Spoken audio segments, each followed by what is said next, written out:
नमस्कार मैत्रिणींनो, माझ्या मस्त मराठी विणकाम चॅनलमध्ये आपलं अगदी हार्दिक स्वागत आहे.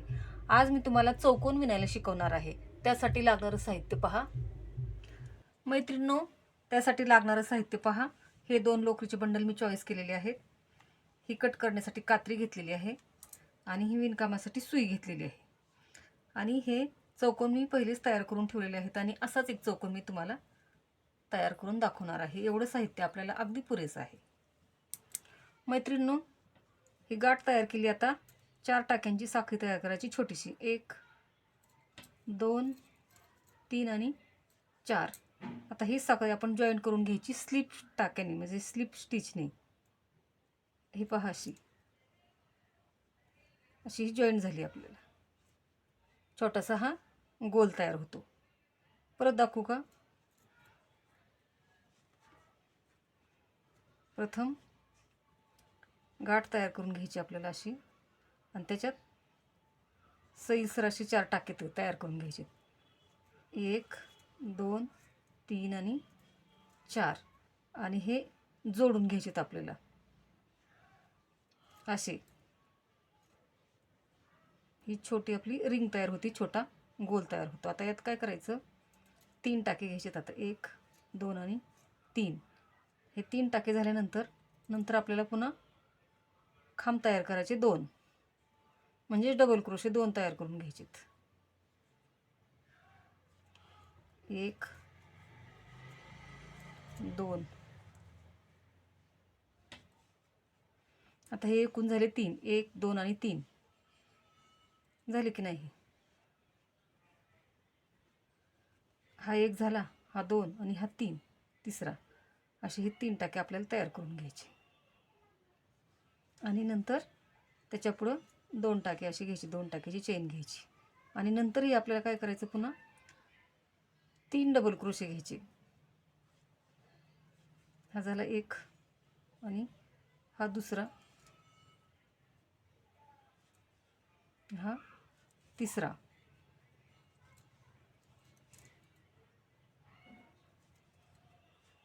हा तिसरा. हे असंच आपल्याला घ्यायचं. आता हे चौकोन तयार करायचा ना. पुन्हा 2ची चेन घ्यायची, पुन्हा 3 डबल क्रोशे घ्यायचे. हे बोटाला गुंडाळून घ्यायचं.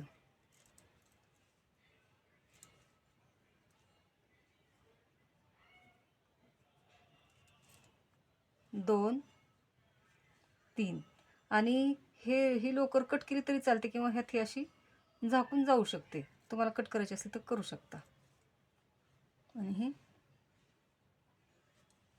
3.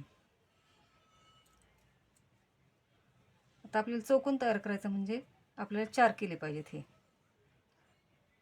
1 2 आणि 3. आता चौथा करायचा. पुन्हा 2ची साखळी घ्यायची आणि 3 डबल क्रोशे घ्यायचेत आपल्याला. 3 डबल क्रोशे, 2ची साखळी, 3 डबल क्रोशे, 2ची साखळी, असं आपल्याला करत जायचं आहे. बाकी दुसरं काही नाही करायचं.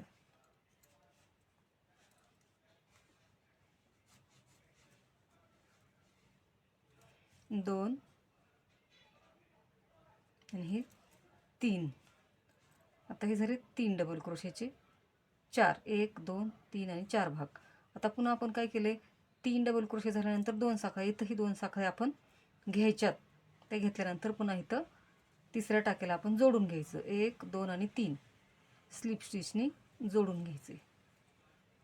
हे असं, हे बघा, असा हा चौकोन तयार होतो.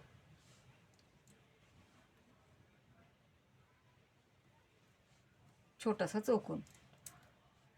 1 2 3 आणि 4. मधला राऊंड आणि कडेने हे 4 पाकळ्या. 1 2 3 आणि 4. आणि हा चौकोन पुढे मोठा मोठा होत जातो आपल्या विणकामातून, आणि ह्याला चौकोन असे म्हणतात. आता आपण मोठा चौकोन करूया, नाहीतर तुम्हाला मी पुन्हा सोडून दाखवते तुमच्या लक्षात येण्यासाठी. मैत्रिणी बघा, पुढची विण बघा. आता पुन्हा 3 आपल्याला टाक्यांची चेन करायची, आणि पहिल्यासारखंच आपल्याला आता खांबावर खांब घ्यायचा. हा 1 खांब झाला, हा 3 वरचा 3. आता खांबावर खांब घ्यायचा आपल्याला.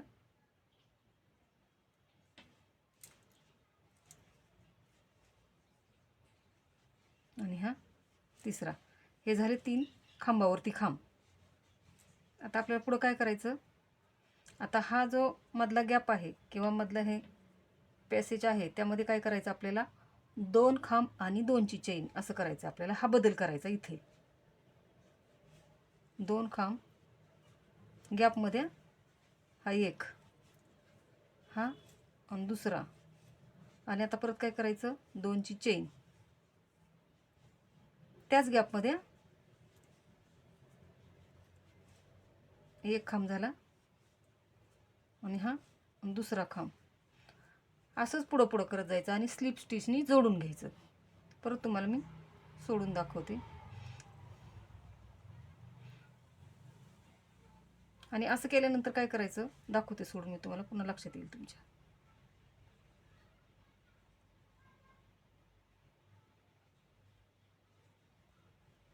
काहीच बदल करायचं नाही. आता थोडासा बदल आहे, किंचितसा.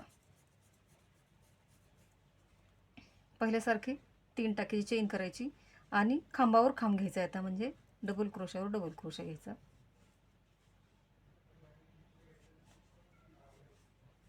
आणि मधला जो पॅसेज आहे त्याच्यामध्ये काय करायचं, डबल खांब घ्यायचा, डबल क्रोशा 2 वेळा, 1 2 आणि 2ची चेन आणि पुन्हा 2 डबल क्रोशे किंवा त्यालाच म्हणतात 2 खांब. असं करून घ्यायचं आणि पुढं खांबावर खांब घेत राहायचे. आता हा खांब आहे ना किंवा हा डबल क्रोशा, त्याच्यावर आणखी एक डबल क्रोशा घ्यायचा. पुन्हा ह्या खांबावरचा हा खांब घ्यायचा, पुन्हा ह्या खांबावरचा हा खांब घ्यायचा आणि पुन्हा काय करायचा, ह्या पॅसेजमध्ये 2 खांब आणि 2ची चेन, 2ची चेन आता घ्यायची आणि 2 खांब.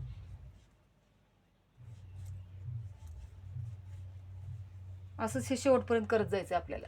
मैत्रिणींनो, अशा तऱ्हेने आपला हा चौकोन तयार झालेला आहे. ह्या चौकोनापासून आपल्याला बरेच विणकाम करता येते. हा चौकोन पुढे वाढवत वाढवत जाऊन मोठा करून आपल्याला टेबल क्लॉथ तयार करता येतो, देवपूजेच्या ताटावरचा रुमाल तयार करता येतो. ह्या विणकामात कलर बदल करून सुंदर अशी आपल्याला कलाकृती निर्माण करता येते.